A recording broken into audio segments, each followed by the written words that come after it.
बिस्मिल्लाहिर्रहमानिर्रहीम। अस्सलाम वालेकुम नादरीन, आप यूट्यूब चैनल देख रहे हैं। मैं इमरान खान हूँ।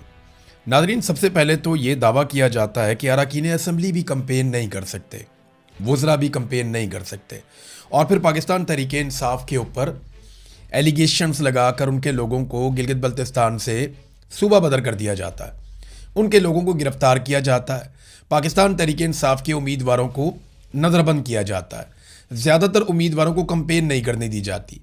जबकि दूसरी जानिब पाकिस्तान पीपल्स पार्टी और PMLN जो वहाँ पे आपस में नूरा कुश्ती कर रहे हैं, उन्हें मुकम्मल सहूलत फराम की जाती है। उन्हें एक दूसरे के लिए, यानी वो खुला उनके लिए मैदान छोड़ा हुआ है। पाकिस्तान तहरीक इंसाफ को कहीं निकलने नहीं दिया जा रहा और पीपल्स पार्टी और PMLN को मुकम्मल तौर पे फैसिलिटेट किया जा रहा है। देखिए, अगर अरकान असम्बली पे पाबंदियाँ हैं और वो इलेक्शन कंपेन नहीं कर सकते, तो फिर नवाज शरीफ साहब ये भी रुकन असम्बली हैं, बिलावल, आसिफा, बहुत सारे और हैं, अता तारड़ है, आबिद शेर अली है, इख्तियार वली खान है, और बहुत सारे लोग हैं। ये सारे वहाँ पहुँचे हुए हैं। ये वहाँ क्या करने के लिए गए हुए हैं? वहाँ तो गवर्नर पंजाब भी गए हुए हैं। ये सारे लोग कंपेन करने के लिए गए हैं ना, ये कंपेन ही करेंगे और क्या करेंगे। और इनके कंपेन करने के जलसे जुलूस वीडियोस आ रही हैं, जबकि पाकिस्तान तहरीक इंसाफ के लोग काम करना चाहते हैं तो उन्हें मना कर दिया जाता है। वहाँ पे ये इलेक्शन पाकिस्तान की मिलिट्री एस्टेब्लिशमेंट मैनिपुलेट कर रही है, और कितने अरसे के बाद कर रही है। यानी इमरान खान को निकाले हुए इन्हें 4 साल से ज़ायद हो गए। ये अभी तक इमरान खान की मिथ नहीं तोड़ सके।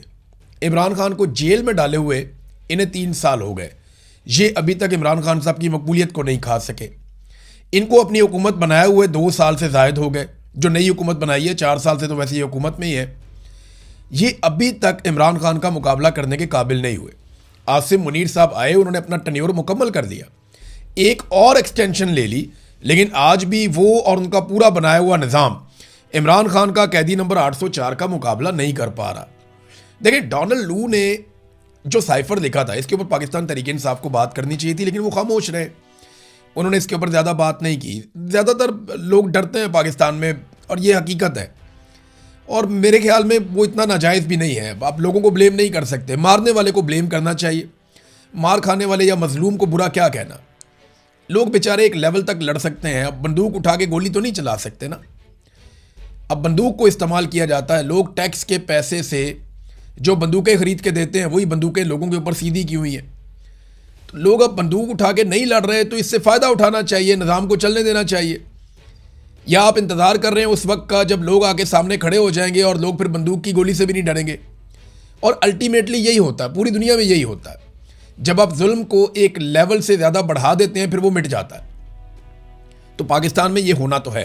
डोनाल्ड लू ने जब ये साइफर आया, उसने जब बातचीत की पाकिस्तानी सफ़ीर से, फिर साइफर आया पाकिस्तान में, जो उसने पैगाम भेजा कि अगर तहरीक अदम एतमाद कामयाब हो जाती है तो सारा कुछ माफ़ कर दिया जाएगा। उसके बाद हमने देखा पाकिस्तान में कि सारा कुछ माफ़ कर दिया गया। पाकिस्तान की एस्टेब्लिशमेंट ने जुल्म और जबर के पहाड़ तोड़ दिए, हुकूमत गिरा दी, नई हुकूमत बना ली, बंदर बांट की गई, धांधली की गई, 2 नंबरी की गई, जबरी गुमशुदगियाँ की गई, अदलिया और मीडिया पर पाबंदियाँ लगा दी गई, गैर आइनी और गैर कानूनी इलेक्शन करवाए गए, गैर इंसानी और गैर अखलाकी हरकत की गई, कोई पूछगछ नहीं हुई, इलेक्शन पूरा को पूरा चोरी कर लिया, फौजी अदालतों में सिविलियंस को सजाएं दे दी, और अब फिर एक मरतबा इलेक्शन चोरी कर रहे हैं। देखिए, कोई बाहर से आगे नहीं रोकेगा, क्योंकि अमेरिका ने कहा था सब कुछ माफ़, तो उन्होंने तो सब कुछ माफ़ कर दिया। और यूरोपीय यूनियन उस वक्त इस सारे कांड के अंदर अमेरिका के साथ शामिल था। कैसे समझे आप? इमरान खान ने एक दफ़ा तो ये कहा था कि हम अमेरिका को अड्डे नहीं देंगे, और इस पे उन्होंने बोला था एब्सोल्युटली नॉट। लेकिन जब यूरोपीय ममालिक की जानिब से खतूत आ रहे थे और इस बात का पाकिस्तान पे दबाव डाला जा रहा था कि पाकिस्तान यूक्रेन और रूस की लड़ाई में यूक्रेन के साथ खड़ा हो जाए, तब इमरान खान साहब ने कहा नहीं, हम न्यूट्रल रहना पसंद करेंगे, हम रूस के या यूक्रेन के दोनों में से किसी के खिलाफ नहीं जा रहे। इंडिया ने भी यही किया, कई अरब ममालिक ने भी यही किया। लेकिन पाकिस्तान का क्योंकि एक ट्रैक रिकॉर्ड है कि हम एक किराए की बंदूक के तौर पे इस्तेमाल होते रहे हैं, लिहाजा यूरोपीय यूनियन बुरा मान गया। और इमरान खान ने उनको जवाब दिया था, हम कोई ग़ुलाम हैं। एक तरफ एब्सोल्युटली नॉट था ना, तो दूसरी तरफ था क्या हम कोई ग़ुलाम हैं। ये यूरोपीय यूनियन को जवाब अच्छा नहीं लगा। उसके बाद अब आप देखें कि यूरोपीय यूनियन ने जो कुछ मर्जी हो जाए पाकिस्तान में, किसी किस्म का एक्शन नहीं लिया। और ये बात पाकिस्तान को याद रखनी चाहिए, हर पाकिस्तानी को याद रखनी चाहिए कि यूरोपीय यूनियन जो छोटी छोटी बातों पे एक्शन लेते हैं, पॉइंट आउट करते हैं, वो पाकिस्तान के संगीन तरीन जराइम के ऊपर भी, मिलिट्री एस्टेब्लिशमेंट के ख़िलाफ़ या नाजायज़ बनाई गई हुकूमत के ख़िलाफ़ वो नहीं बोले, बल्कि उन्होंने रिपोर्टें दबाई। और जो रिपोर्टें उन्होंने बाकायदा खुद लिखी, उन्होंने बनाई, वो रिपोर्टें भी मंजर आम पे नहीं आई। अभी एक यूरोपीय यूनियन की मेंबर हैं, इनका नाम है काजा कैलस। ये एक एस्टोनियन सियासतदान है, ये वज़ीर आज़म भी रही हैं एस्टोनिया की, पहली खातून वज़ीर आज़म थी, 2021 में बनी थी, 2024 तक ये वज़ीर आज़म रही थी वहाँ की। तो आजकल ये एक सफारतकार हैं, इस वक्त यूरोपीय यूनियन की खारजा उमूर और सलामती की पॉलिसी की आला नुमाइंदा है और यूरोपीय कमीशन की नायब सदर के तौर पर खिदमात सर अंजाम दे रही। अब ये पाकिस्तान में पहुंची, इसने शहबाज शरीफ से मुलाकात की, फील्ड मार्शल आसिम मुनीर से मुलाकात की, डार से मुलाकात की और बाकी लोगों से। अब इसने ट्वीट किया, काजा कैलस ने, इसने कहा जी कि पाकिस्तान एक अहम इलाकाई ताकत और यूरोपीय यूनियन के लिए एक अहम शराकतदार है।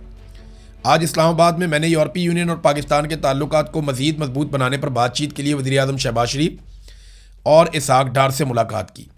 मैंने रावलपिंडी में GHQ में आर्मी चीफ सैयद आसिम मुनीर से भी मुलाकात की। मैंने अमेरिका और ईरान के दरमियान मुज़ाकरात में सहूलतकारी के हवाले से पाकिस्तान के कलीदी किरदार की तारीफ़ की। देखिए, जो पाकिस्तान ने रोल प्ले किया वो पाकिस्तान ने प्ले किया। पाकिस्तान का कोई भी आर्मी चीफ होता वो ये कर सकता था और इसके ऊपर पाकिस्तान की तारीफ़ बनती है और सबको खुले दिल के साथ करनी चाहिए। ये पाकिस्तान की हैसियत है, ये पाकिस्तान की काबिलियत और सलाहियत है कि पाकिस्तान यहाँ पे ये रोल प्ले कर सकता था और पाकिस्तान ने ये रोल प्ले किया जिस पे हर पाकिस्तानी को फ़ख्र होना चाहिए। लेकिन जो जुल्म पाकिस्तान के अंदर हो रहा है उस पर हर पाकिस्तानी को आवाज़ भी उठानी चाहिए। तो यूरोपीय यूनियन की ये जो नुमाइंदा है, इन्होंने कहा जी कि एक बड़ी मंडी है, पाकिस्तान की सबसे बड़ी बरामदी मंडी यूरोपीय यूनियन है।